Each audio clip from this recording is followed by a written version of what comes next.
Imagine a salesman comes to your house and they want to sell you a product. What's the first question you ask?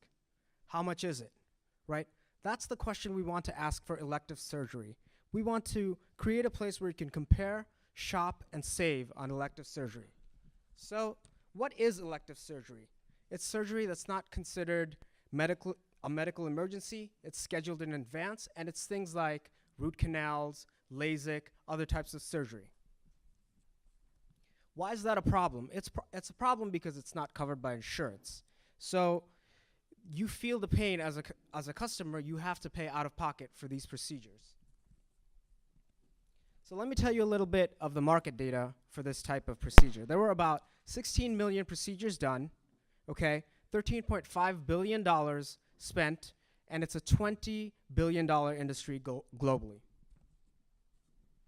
I called a dentist, Dr. Henry, and I asked him, so how do you advertise for your practice? And he said, well, I pay $500 a month on Yelp. I do paper advertising. I do other forms of advertising. The problem with this kind of advertising is that you have no expectation on your ROI for the dollar you spend, okay? You can get no patients, you can get 2 or 3, you don't know. So that's also a problem that the provider faces. We did a market survey and we said, if you had a tool that you could compare the price for a single procedure between Dr. A and Dr. B, would you use that tool? And more than 90% of people said, yes, of course I would use that tool. That's a great piece of information to have. So now let me show you a product demo of what our tool would look like. So say you want some breast implants in Ventura country. So you go to our site, ShopMedic, and you hit search. And then you see aggregated data, the total bundle price for the procedure, along with a breakdown of the fees. And you see Mr. Damon has a sale, so I'm kind of interested. Let me see what Mr. Damon is. Let me look at his provider profile. So I can take a look and see that Mr. Damon has a 5-star rating, and usually the average price, he charges just a little bit less than that. So that sounds like a great deal to me, so I think I'm gonna shop and do that transaction. So the real question is, how do you monetize this type of transaction? Because the provider can list their prices on our website for absolutely free. The customer can go and look at these prices for absolutely free. There are 3 ways to monetize this business model. The first is if you have a small transaction, maybe $400, you can pay that out of pocket immediately. So you will purchase the service from our website, as you can see in line A, and what we'll do is we'll charge a referral fee during that transaction process. The next is if you have a large purchase that you need to make, maybe $10,000, we will go through a lender that we will work with. We will charge the lender a transaction fee for our referral. We will take that money from them, and then we will send it back to the provider, and we'll charge a transaction fee to the provider. The third is that a provider can advertise with us if they wish for their product or their service to be promoted. So who are our competitors in this space? Right now, we have Healthcare Blue Book. The problem with that is they don't actually list price by provider. It's just an average aggregate of the price. So it doesn't really tell you any meaningful, actionable information. The next competitor we have is Doctable. And the problem with this is, as you can see, they also don't have meaningful, actionable information for you to make the purchase if you're a price-conscious consumer. So that is ShopMedic. Thank you for your time, and we will take any questions you have.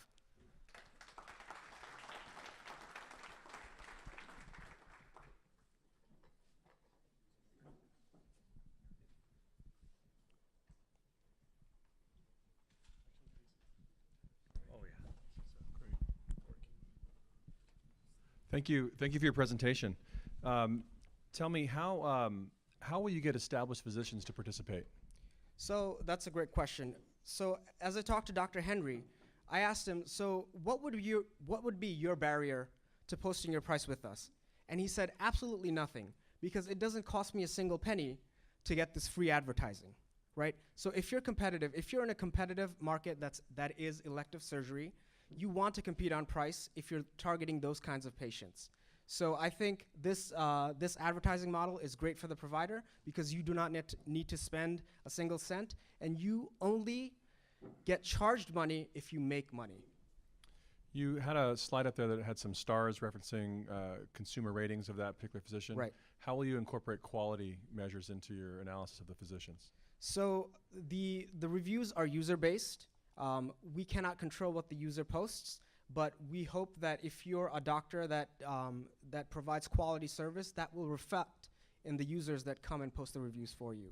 Just like Yelp already has doctor listings, you don't actually put your profile on there. Yelp has it on there, and anyone is free to provide those quality metrics and measures. So how do you address the concern of somebody who just, some of these procedures, the consumer may not be so willing to just jump to the lowest bidder?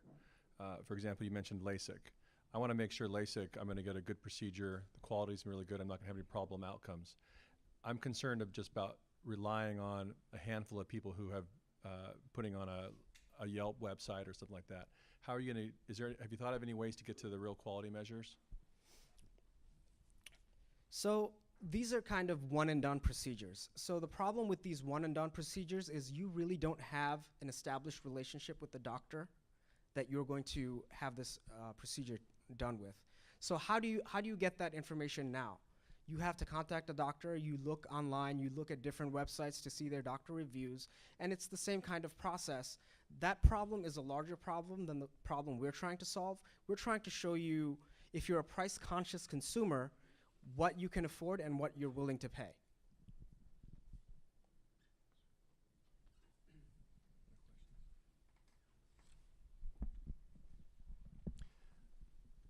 I thought as a group you did well.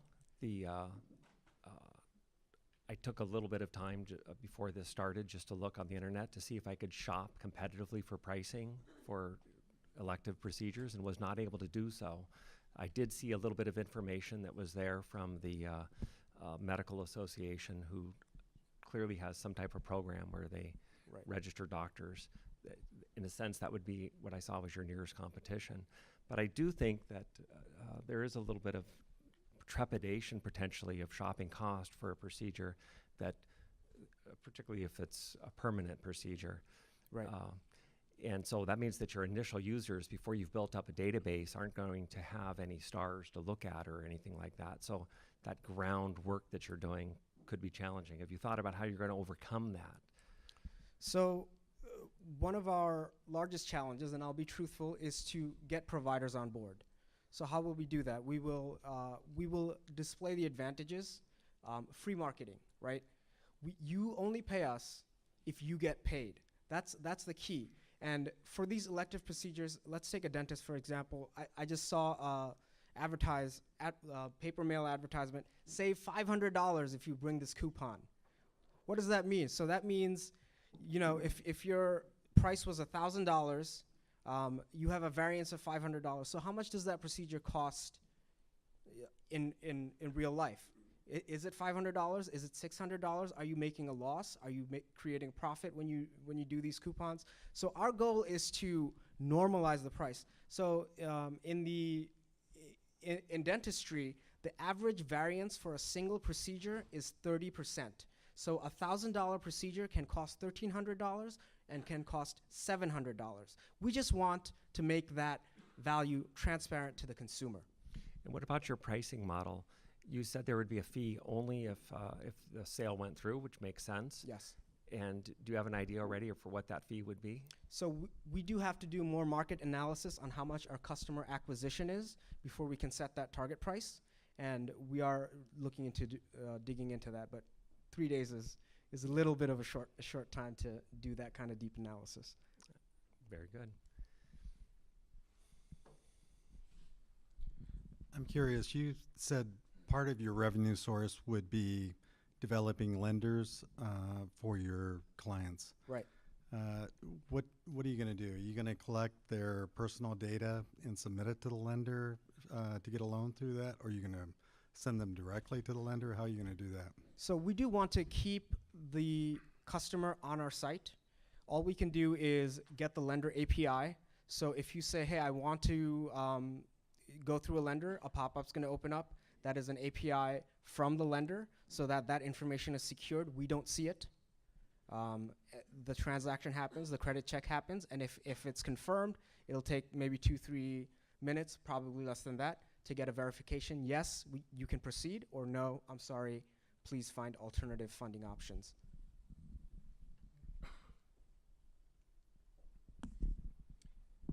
I noticed you came in here Friday with the same idea, and it's been unwavering. It sounds like you've thought of this for quite some time. I have. How long have you been thinking about it? Yeah. So I've had one dental procedure done. It was gum cleaning, and it was only because I received a $25 coupon to go to the dentist. So, you know, I do brush regularly, so my teeth are okay, but I was a broke college student at that time, and I did look online to see how much does it cost to get these dental services done, and I don't know. I see advertisements. You want to book a consultation, it's absolutely free. You want to book a consultation, it's $500. You know, so all these price variances, it's not good for the market overall. You want to normalize the market, and you want to have true, clear pricing available, because these surgeries, these procedures are out of pocket, so the customer feels it every time they take out their checkbook and pay.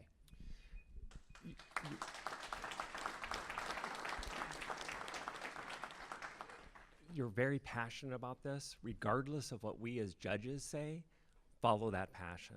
Thank I you. mean, whether we validate it or don't validate it, that's not important. Just don't lose the passion. Yes, thank you very much.